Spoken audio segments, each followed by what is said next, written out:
Fans, get our latest t-shirt design here. You're going to want to get your hands on this one. If not for you, then your kids will love it. And if not your kids, then your niece or nephew or godchild. This is a limited edition run and costs under 20 bucks, so get yours now. Game 3 of the NBA Finals was a chance for the Cavaliers to sleep in their own beds, eat some home-cooked meals from Blue Apron, and adjust their game plan to get back in this series. Instead, they steadfastly maintained their isolation and high pick-and-roll attack, and for 45 minutes, it worked well enough to get them in a position to not only win this game, but back in this series as well. So that brings us to the last 3 minutes of the game, where the intense pressure of the finals weighed heaviest. And this is the moment where supreme execution is necessary to pull out a close game against a team as good as the Warriors. With a 3-point lead at home and under 3:30 left, the Warriors opted to keep Iguodala on LeBron, and that meant Kevin Durant guarded Kyrie. As we had seen all series long, KD stopped him and prevented him from even taking a shot. As the clock winds down, they send Curry's man to screen for LeBron. Normally, Curry would hedge high and Iguodala would go under the screen, but Korver pins him back, allowing LeBron to split. And the second the weak side sinks and fills, LeBron snaps a pass to J.R. Smith for a wide-open 3-ball, and this should settle it. The Warriors break right into a Curry ball screen with Love defending. I like how Korver helps here as Iguodala was late getting up the court, but I don't like the route he then takes. LeBron rotates nicely to pick up the roll man, but Korver doesn't recognize quickly enough where the open man is, and they dodge a bullet when KD misses the wide-open jumper. Same 6-point lead, well under 3 minutes. The Jello is jiggling, folks. The Cavs again go to the whoever Curry is guarding ball screen, and they are forced to switch it. Watch how good Curry is containing a player that no one could stop all game long. Terrific footwork and pressure until Kyrie gives up and has to kick it to JR with no time on the clock. Great pursuit forces this awful 3. Iggy had to pick up Love. Klay doesn't get in there to try and box out LeBron, and they get another chance. Good choice to attack the smaller Klay and get in the lane by LeBron. Gorgeous find to get it to Love, but Draymond's lightning quick hands knock it away. A game-saving play. This wouldn't have hurt the Cavs so much, but their awful transition defense comes back to haunt them.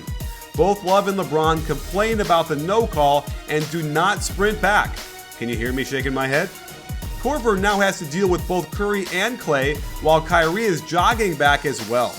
Korver's only job here was to pick up the ball, but he gets in terrible position between Curry and Klay, allowing the middle penetration. J.R. Smith again forgets that the ball is the most important thing, and rather than stop and help, he runs by, giving up the one thing they absolutely could not afford to do, a quick and easy basket at the rim. The Cavs are still in decent position, up 4 with 2 minutes to go. They run the clock down, then attack Curry again. And this is low-key great defense. Even though they get the switch, there is no quick attack, and because Curry pushed him out so high, Klay can literally waltz over and bump Curry out of there. Kyrie does his dance and just about gets this incredible shot to fall over the bigger and stronger Klay. However, he makes an absolutely incredible play to knock the ball away from Draymond, and this should have been the play that earned Kyrie the game ball. Smart decision to wind the clock down, and here's a chance for me to rant how they just don't get LeBron in either the high or low post, and it's coaching criminality. Instead, another high ball screen with no movement. Curry hedges to slow him down. Iguodala is able to get around and contain, and they're left with this. Down 4, the Warriors inbound to Durant, and a simple ball screen way out top gets them to switch, and this, sports fans, was way too easy. LeBron had room to hustle over and not make Thompson pick him up. Because of this, KD was able to get to the block off of a drive, find separation, and hit the little jumper. And here's where decisions now came back to haunt them later. Lou decides to call timeout in order to get Thompson out of there and get another offensive player in. But this didn't make much sense to me since they were still winning by 2. Defense is the main concern here.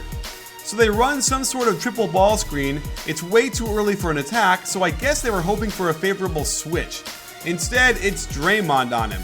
Because of how stagnant this set is, it allows Curry to get out of there in case JR was going to screen for LeBron, and I like the drive and kick. This isn't a bad shot for Korver, but I want you to watch how Curry handles this flare screen. Most point guards would try and go over the top on the high side and inevitably get hung up as they allow Love to get real handsy. But watch how he spins to the baseline to get free and snaps there with the hand up to bother the shot. I'm telling you, if you don't see all the goodness of Curry's defense, you're missing out. And this sets up Kevin Durant's YOLO moment, when he pulls up from 3 in a play so shocking in its viciousness that we'll remember this alongside many other great finals moments from the past. Good contest by LeBron, and notice how KD switches hands before pulling. It's always better to bring the ball to the shooting hand when pulling off the dribble. If you haven't noticed, the Warriors don't seem to be bothered by the pressure of the moment, and if you want to learn how to play that way, then you have to consider Point Guard College. They have camps all around the country that teach you how to think the game. Once you master the why, you can unleash your inner KD, Curry, or LeBron in an instinctual way, taught with their excellent progressive teaching methods. So plays that Curry and KD make at the end of games are a natural extension of your training. Point Guard College runs over 100 camps in 30 states, so find one nearest you and separate your game from your competition.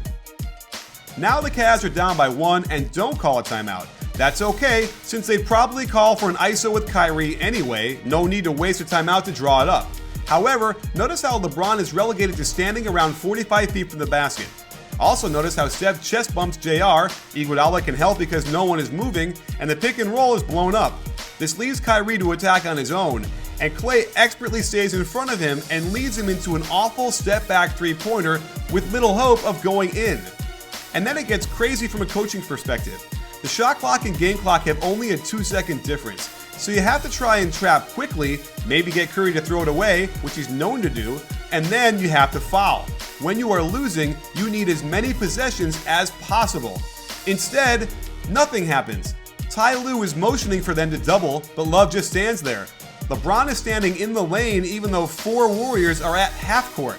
I mean, this is crazy stuff. Then they pass the ball to Draymond, who is under 70% in the playoffs from the free throw line, but no one is close enough to quickly wrap him up. It's like, what? And then KD gets it, and by the time they foul, 12 seconds had ran off the clock, and the Cavs did themselves no favors. I'm scratching my head why Lue couldn't call a play during Durant's free throws so he could save that last timeout.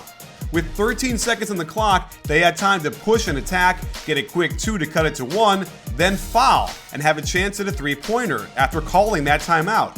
Instead, he takes the timeout here, which basically forces them to shoot a three-pointer, and while it looked like they wanted Kyrie coming across the top, Klay again defends this beautifully by getting behind Irving so Thompson can't even screen him.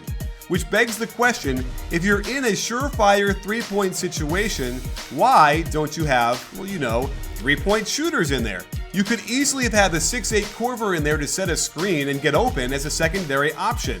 Instead, the initial play is blown up, leaving LeBron to cut to the corner, and Iguodala does the riskiest move of the series. While the strip was clean, he gave the referee every reason to whistle him for a foul and give LeBron the chance to tie the game on free throws.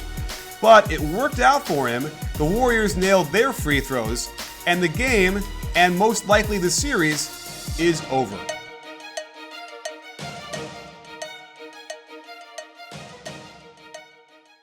Sports fans, get our latest t-shirt design here. You're going to want to get your hands on this one. If not for you, then your kids will love it. And if not your kids, then your niece or nephew or godchild.